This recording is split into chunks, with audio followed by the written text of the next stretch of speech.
बिस्मिल्लाहिर्रहमानिर्रहीम। पुर गांव से आज दो बेटियों की डोली उठने वाली थी। एक ही तिथि तारीख पर बचपन की दो पक्की सहेलियों की शादी जो होनी थी।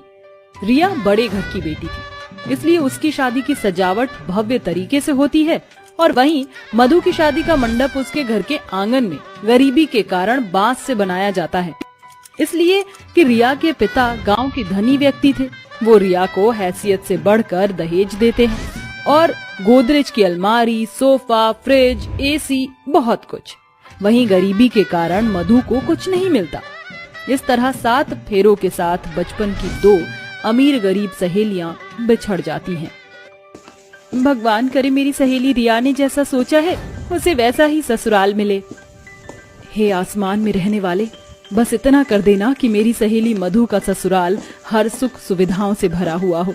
उसे वहाँ वो सारी खुशियाँ और सब कुछ मिले जो उसे अपने मायके में कभी नहीं मिला।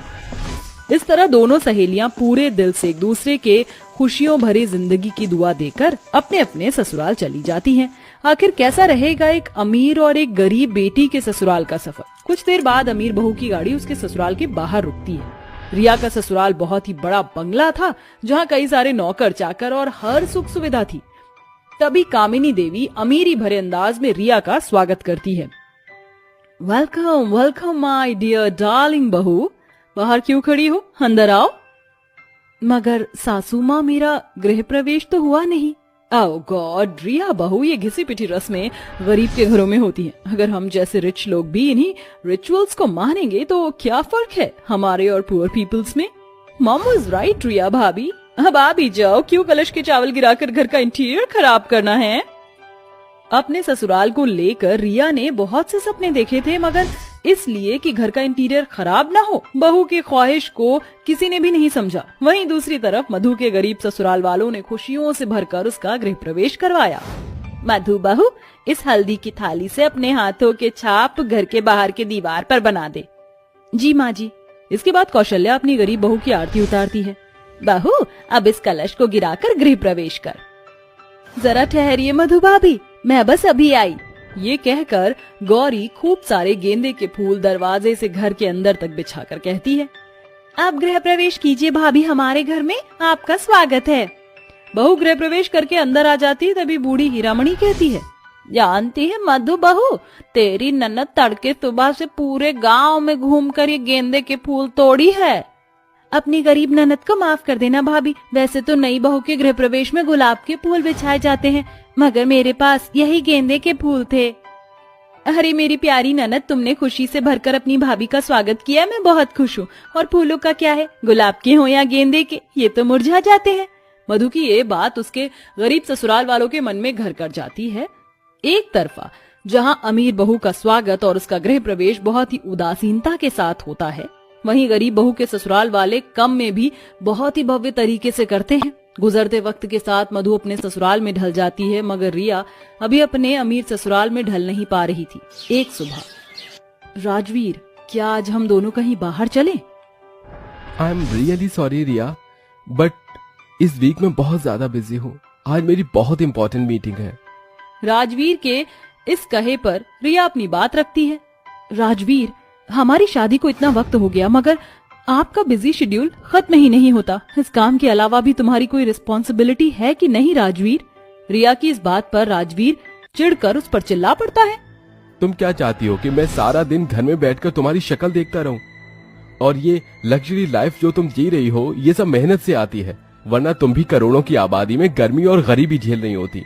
इस एयर कंडीशन एसी की ठंडी हवा में ठाठ से नहीं बैठी होती। ये कहकर राजवीर ऑफिस निकल जाता है और रिया फूट फूट कर रोती हुई कहती है, इतने बड़े घर की बहू होकर भी मैं खुश नहीं, तो ये सब होने से क्या फायदा कि मेरे पास कोई नहीं जो मुझसे मेरा हाल पूछे।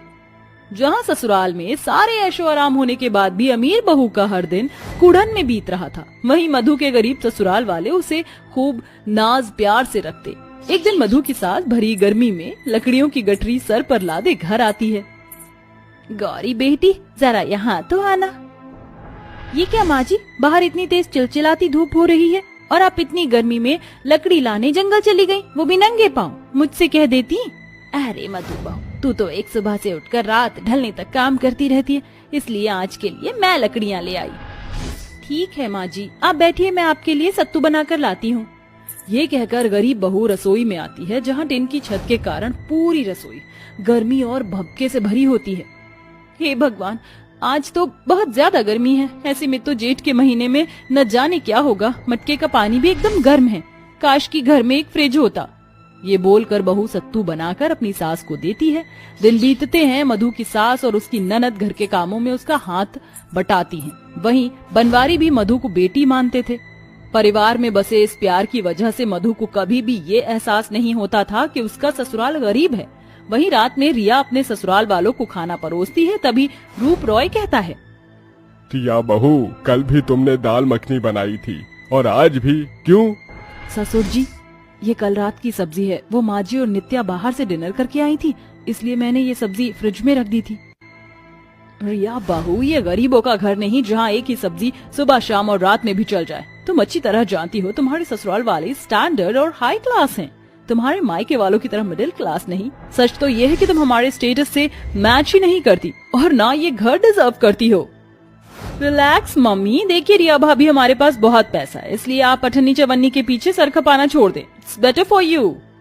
अपने ससुराल वालों को अमीरी का शो ऑफ करता देखकर रिया के मन में छिपा हुआ दर्द आंसू बनकर आंखों से बहने लगता है और वो कहती है, आपने सही कहा सासू माँ, मैं इस अमीर घर की बहू बनने के लायक नहीं, मगर मेरे पिता के लिए आज भी मैं उनकी रानी बेटी हूँ। मगर इतने अमीर ससुराल की बहू बनकर मुझे मेरे अमीर पति का ऊंचा सरनेम तो मिला, मगर प्यार नहीं। ननद तो मिली, मगर सहेली नहीं मिली। एक लड़की जब अपना घर द्वार छोड़कर ससुराल आती है तो वो अपनी आंखों में हजारों सपने लेकर आती है। एक लड़की की तरह मैं भी बहुत से सपने लेकर आई थी, मगर सब एक ही पल में टूट गए। इसलिए ये हर ऐशो आराम के बाद भी ये बहू आज तक अपने ससुराल में एडजस्ट ना हो सकी। रिया के मन की तकलीफ और सपने एक एक करके ससुराल वालों के सामने आने लगे, जिसके बाद उसके ससुराल वालों को उसके दिल का हाल समझ आया। आई एम रियली सॉरी रिया बहू, अपनी सास को माफ कर दे, मगर अब मैं तेरे हर अधूरे सपने को पूरा करूंगी। ये कहकर कामिनी रिया को गले लगाती है और अपने अमीर ससुराल में रिया की एक नई शुरुआत होती है। वहीं दूसरी तरफ मधु की गरीबी और गर्मी में गुजर बसर करता देख एक शाम बनवारी उसके लिए गैस चूल्हा ले आता है। मधु बहू, आज से तुझे ये मिट्टी का चूल्हा नहीं फूकना पड़ेगा, क्योंकि तेरे गरीब ससुर तेरे लिए गैस चूल्हा ले आए हैं। अब से तू इसी पर खाना बनाना। हाँ मधु, और कल फ्रिज भी घर आ जाएगा। मैंने घर के लिए किश्त पर फ्रिज मंगवाया है, थोड़ा थोड़ा करके किश्त भर देंगे। अजी, ये तो आपने बड़ा अच्छा किया है। फ्रिज आ जाएगा तो गर्मी के कारण खाना खराब नहीं होगा और अन्न की बर्बादी भी नहीं होगी, और हमें ठंडा ठंडा पानी पीने को भी मिलेगा। भाभी, गौरी की इस बात पर सभी मुस्कुरा देते हैं, जिसके बाद गरीब बहू को ना तो भरी गर्मी में मिट्टी के चूल्हे पर खाना बनाना पड़ता और गर्मी में गर्म पानी पीना पड़ता। उसके गरीब ससुराल में अब गैस चूल्हा भी था और ठंडे पानी के लिए फ्रिज भी। मधु अपने मध्यम वर्गीय ससुराल के घर आंगन में खुश थी। वहीं रिया भी अपने ससुराल में खुशियों भरी जिंदगी बिता रही थी। इस तरह अमीर गरीब सहेलियां अपनी अपनी गृहस्थी में ढल जाती हैं।